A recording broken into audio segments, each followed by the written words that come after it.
Here's a number that should Here's a number that should bother you.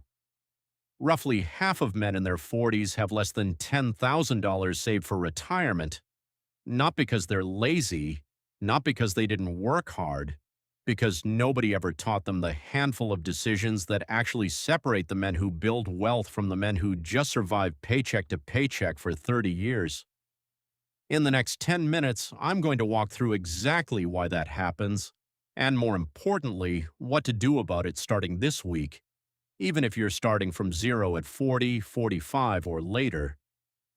I'm not going to pretend this is purely academic. I've sat at the kitchen table doing the math on a Sunday night, knowing the number wasn't where it should be for my age. That feeling is common, but it's rarely talked about, because admitting it feels like admitting failure. It isn't. It's just a starting point. The good news, the men who turn this around aren't doing anything exotic.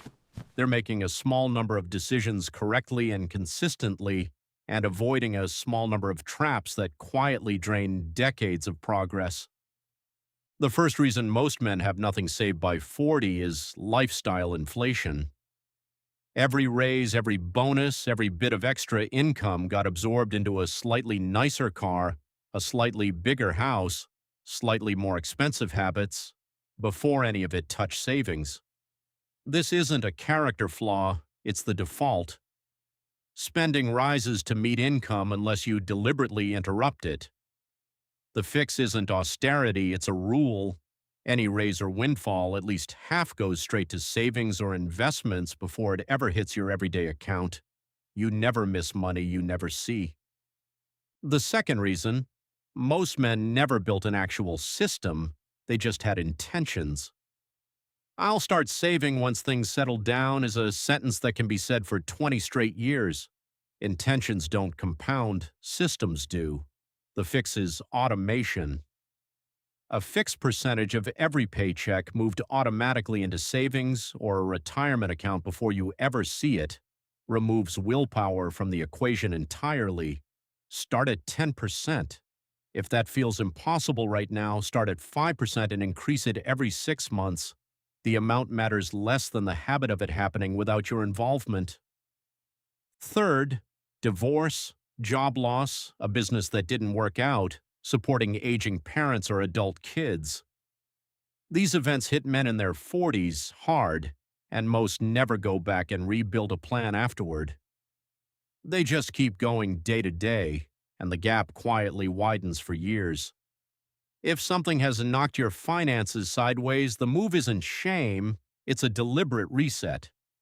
Sit down, look at where you actually stand today, no judgment, and rebuild forward from that real number instead of an old plan that no longer applies. Fourth, and this is the one most men get wrong, believing that starting at 40 or 45 is too late to matter. It isn't. 20 years of consistent investing still produces real, meaningful growth. The man who starts at 45 and stays consistent will be in a dramatically stronger position at 65 than the man who never started at all. The cost of waiting another 5 years thinking, "I'll start when I have more," is far higher than the discomfort of starting small right now. So here's the actual starting point. Today, not someday. 1. Write down your real number, what you have saved right now, no rounding up. 2. Set one automatic transfer, even if it's small, starting this week. 3.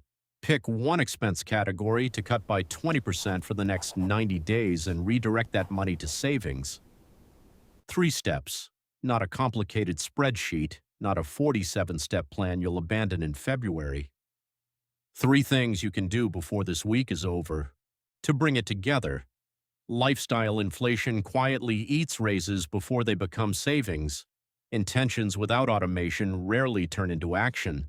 Life events knock men sideways without anyone forcing a reset, and starting late is still infinitely better than not starting. Fix those 4 things and you're already ahead of most men your age. If you had to be honest with yourself right now, which of these 4 is actually holding you back? Lifestyle creep, no system, a life event you never recovered from, or just telling yourself it's too late, put it in the comments. I read every one of them. And if this gave you something useful, subscribe, because this is exactly the kind of conversation we're having every week here at the Reserve Man. You made it to the end of this video, and that alone tells me something about you. Most men scroll past this conversation entirely. They're not ready to look at the number, not ready to admit the gap, not ready to do the uncomfortable work of starting over or starting late. You stayed. That matters. Here's what I want you to walk away with today. Not a 10-step system, not a complicated spreadsheet, just one decision, one automatic transfer, one number, however small, moving in the right direction before this week is over. The second half of a man's life doesn't have to look like the first half. It can be sharper, more deliberate, built on what you know now rather than what you wished you'd known then. That's what we do here at the Reserve Man every single week.